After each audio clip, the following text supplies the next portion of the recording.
میری شادی کو ابھی 2 ہی مہینے ہوئے تھے۔ میں سوچ بھی نہیں سکتی تھی کہ میرا سسر میرے لیے اتنی گھٹیا سوچ رکھتا ہوگا۔ مجھے اپنی خوبصورتی پر ناز تھا، جس کی تعریف اکثر عثمان بھی کیا کرتے تھے۔ میں اپنے گھر خوش تھی، بہت خوش۔ عثمان ایک محبت کرنے والا شوہر تھا جو میری ہر بات، ہر احساس کا خیال رکھتا تھا۔ ہمارا چھوٹا سا گھر تھا جس میں ہم 3 لوگ رہتے تھے، میں، عثمان اور میرے سسر، ایک ضعیف مگر انتہائی غصہ والے انسان۔ عثمان کے دفتر جانے کے بعد گھر میں سسر اور میں ہوتے۔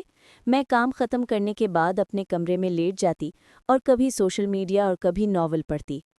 میں اپنے سسر کو اپنے باپ کی طرح سمجھتی تھی، انہیں ابو کہہ کر پکارتے ہوئے دل میں ایک عزت کا جذبہ جاگتا۔ لیکن ایک دن مجھے محسوس ہوا کہ ان کی نظریں مجھ پر ٹھہرتی نہیں، رکتی ہیں اور رک کر کچھ کہتی ہیں۔ شروع میں نے خود کو سمجھایا یہ میرا وہم ہے، مگر وقت کے ساتھ وہ وہم ایک سچ بنتا گیا۔ ان کے لہجے، ان کی نظریں، سب کچھ بدلنے لگا۔ میں کئی بار چاہ کر بھی عثمان سے بات نہ کر سکی۔ مجھے ڈر تھا کہ کہیں وہ میری بات کا یقین کرنے کی بجائے مجھ پر غصہ نہ ہو جائے۔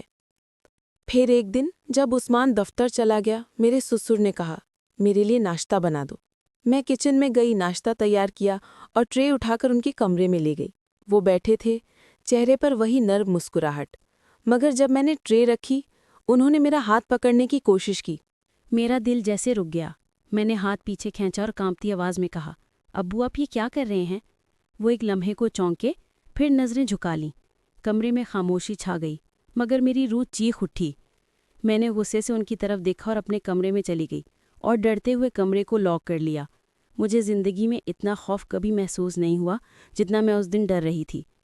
میرا سسر میرے کمرے کے دروازے کو کھٹکھٹانے لگا، کہتا میری بات سنو۔ میرا مطلب وہ نہیں تھا، مگر میں اتنا سہم گئی کہ مجھ میں دروازہ کھولنے کی ہمت تک نہیں تھی۔ میں چپ کر کے لیٹی رہی۔ وہ دن میری زندگی کا سب سے لمبا دن تھا۔ شام ہونے کا نام نہیں لے رہی تھی۔ میں شدت سے عثمان کا انتظار کر رہی تھی۔ جب عثمان کے گھر آنے کا وقت ہوا تو میرا سسر پہلے ہی باہر چلا گیا اور عثمان کو باہر سے ہی میرے خلاف بہت ساری باتیں سنا کر گھر لے کر آیا۔ عثمان نے گھر آ کر کمرے کا دروازہ کھٹکھٹایا اور مجھے انتہائی غصے سے آواز دی، نیلم کیا مسئلہ ہے تمہیں؟ دروازہ کیوں نہیں کھول رہی؟ عثمان کی آواز سن کر میری جان میں جان آئی۔ میں نے جلدی سے دروازہ کھولا تو باہر عثمان اور اس کے ابو کھڑے تھے۔ اس سے پہلے کہ میں کچھ بولتی، میرے سسر نے عثمان کو میری جھوٹی شکایتیں لگانی شروع کر دیں۔ عثمان کے غصے میں اضافہ ہو گیا اور وہ بھی میری بات سنے بغیر مجھ پر چڑھ دوڑنے لگا۔ تم نے میرے ابو کو صبح سے کھانا کیوں نہیں دیا؟ اگر ان کی طبیعت خراب ہو جاتی تو کون ذمہ دار تھا؟ میں خاموش کھڑی دونوں کا منہ دیکھتی رہی۔ اب میں عثمان کو کیسے بتاتی کہ تمہارے باپ کو کھانا نہیں کچھ اور چاہیے مجھ سے؟ رات کو جب عثمان کمرے میں آیا تو مجھے سمجھانے لگا کہ دیکھو ایسا نہیں کرتے، وہ میرا باپ ہے، میں ان کی اکلوتی اولاد ہوں، اگر تم انہیں وقت پر کھانا نہیں دو گی تو کون ان کا خیال رکھے گا؟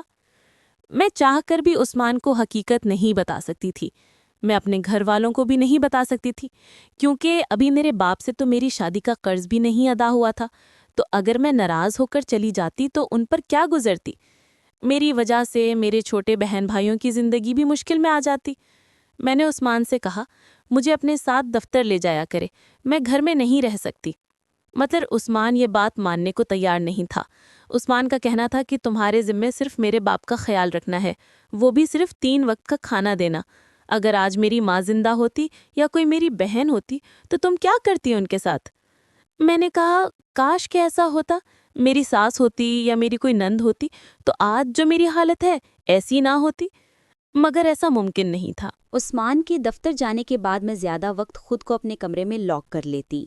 گھر کے سارے کام عثمان کے آنے کے بعد رات دیر تک کرتی رہتی، مگر میرا سسر روز عثمان کو میری جھوٹی شکایت کرتا رہتا کہ یہ میرا خیال نہیں رکھتی، مجھے وقت پر کھانا نہیں دیتی، اور عثمان مجھ پر غصہ ہوتے رہتے۔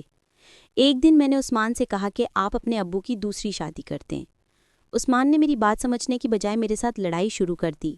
میں نے عثمان کو باتوں باتوں میں بہت سمجھانے کی کوشش کی، مگر عثمان نے میری کوئی بات نہیں سمجھی۔ جب میرا صبر بالکل جواب دے گیا تو ایک دن میرے ذہن میں ایک ترتیب آئی۔ میں نے اپنے موبائل فون کی ریکارڈنگ چلائی اور ناشتہ لے کے اپنے سسر کے کمرے میں چلی گئی۔ میرا سسر مجھ سے کہتا کہ لگتا ہے نیلم کو بات سمجھ آ گئی ہے کہ اگر اس گھر میں رہنا ہے تو سسر کو خوش رکھنا ہوگا۔ میں نے اپنے بیٹے کو اپنے قابو میں رکھا ہے، وہ ہمیشہ میری بات کو ہی سچ مانتے ہوئے ترجیح دے گا، لہٰذا میں جو کہتا ہوں اس بات کو ماننے میں ہی تمہاری بھلائی ہے۔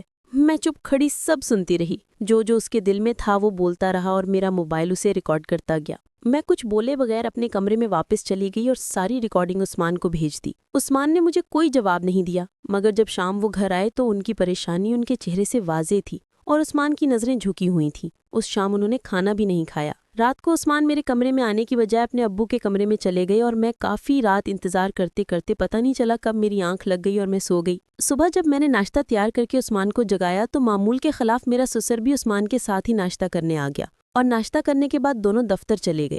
اس دن کے بعد میری اور عثمان کی کبھی بھی اس ٹاپک پر گفتگو نہیں ہوئی اور میرا سسر عثمان کے ساتھ دفتر جانے لگ گیا اور ہمارا گھر خوشیوں سے بھر گیا۔